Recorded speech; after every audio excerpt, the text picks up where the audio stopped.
And time for our State Farm lineups. First for the Lakers. And in the backcourt, it's Nash and Kobe. And at center, the most dominant physical presence in the NBA, the elite defensive big man, Dwight Howard. Then there's Antoine Jamison. And it's Gasol at the power forward position. And for the Jazz, Mo Williams out there with 4. And playing at the center position, the premier low-post weapon out of Prentice, Mississippi, Big Al Jefferson. And it's Hayward, and it's Millsap in at the 4 spot. And, of course, the Lakers shipped off Lamar Odom before last season started. And just got a late first-round pick from Dallas in return. Not exactly what you would expect in terms of a player of Lamar Odom's caliber. You'd think they could have done better with that deal. And it's Foy missing. And here are the Lakers. It's Jefferson with the drive. Hayward dishes to Williams. The feed to Jefferson. Good, and it's Williams who picks up the assist. The Lakers ended up being fine with how they played, but really, as you said, it seems like they missed out on getting more in return. Yeah, the whole trade appeared to be sort of a panic move. I mean, they didn't play well early, but ultimately adjusted, and I think that trade definitely hurt them early last season. Here's Jefferson after Pau Gasol's bucket. Williams kicks to Hayward. Over Jamison, and Hayward gets it to go. Hayward's got his first 2 points. Jazz on D. It's a 3-point game. In low to Howard. That's in, coming off an assist by Kobe. Well, he's an intimidating finisher around the basket, Kevin. The thing you have to do defensively is try to push him off the block, not let him get deep position. But that is easier said than done, that's for sure.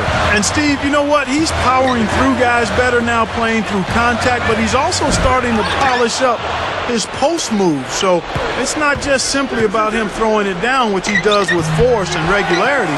He's starting to add a little finesse to that power package, too. Nice shot by Jamison. He will fight you down low, guys. Really battles in there. He comes up with a lot of second chance buckets. Now, here is 4. Guarded by Kobe. Millsap's against Gasol. 4 on the shot clock. Here's Hayward. Shot is off. And it's the Lakers the other way. This is their first chance to take a look at the Jazz. Well, going back to last year for a second, this was one of the few matchups that they didn't get the better end of things. They split the season series. Well, no defense. He didn't really need to do the double pump. And while we have a chance, let's take a look at the best free throw shooters in the league from last season. Steve Nash is 4th. The pressure is always there when you're at the foul line. It's you in the basket. You're all alone. But the really good free throw shooters are the ones that can knock them down at a high rate. And this guy is on that list because he was able to block out the distraction and follow his routine. 18 seconds on the shot clock. 59 seconds left here in the first quarter. And the shot is good. Steve, you mentioned the stalemate they played to a year ago. Do you see that happening again this year, Clark? Kevin, I'm not sure. It's really too early to tell. It wouldn't surprise me, I'd say that much, after what happened last year. Now here's Jefferson. Millsap passes it to Williams. Over Nash. The Jazz again can't hit it. Typically, he's pretty dependable on those open jump shots. 8-second difference between the shot clock and the game clock. Kobe kicks it over to Nash. Kobe dishes to Gasol. That's in, coming off an assist by Kobe. Kobe's got his 3rd assist on the night. And all 10 of their last points have come inside the paint, so defensively you've got to make an adjustment.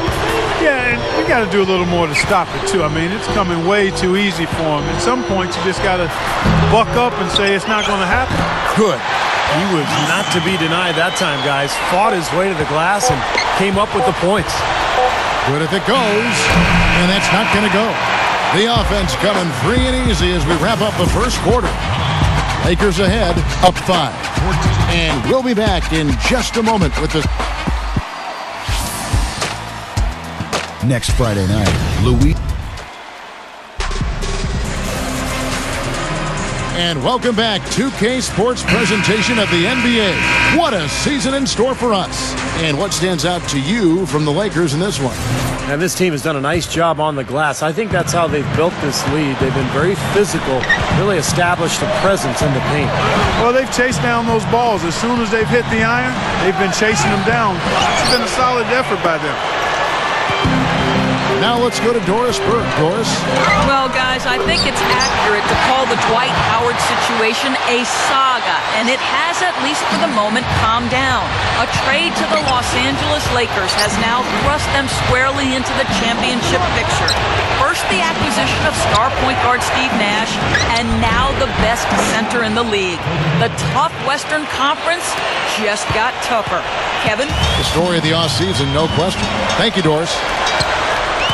You know, the Jazz did make the playoffs last year, but were quickly disposed of by the much more veteran and seasoned San Antonio Spurs. Still, just to make the playoffs, a big accomplishment for what was once a rebuilding team. A lot of promise there in Utah, I think. I like the way they got the ball inside there. Makes good on the step-back jumper. Kobe's got 8 points.